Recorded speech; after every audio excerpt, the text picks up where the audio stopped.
Kazi iendelee.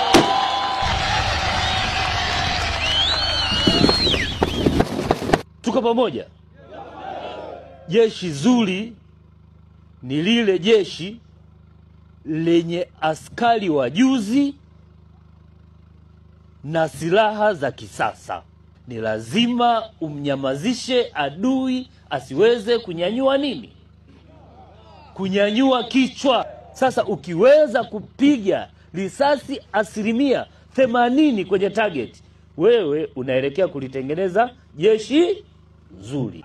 Hata kama ukiwa uwanja wa vita, unapigana vita, ukapewa maelekezo kwamba rudi nyuma, usianze kwamba afande, mimi naweza nikampiga adui. Inawezekana kuna maslahi mapana ya kiusalama, lakini inawezekana wataka turudi nyuma ili tumpige vizuri adui. Nidhamu ya vita inakutaka uwe jasiri na shujaa. Usiogope kifo. Kazi iendelee.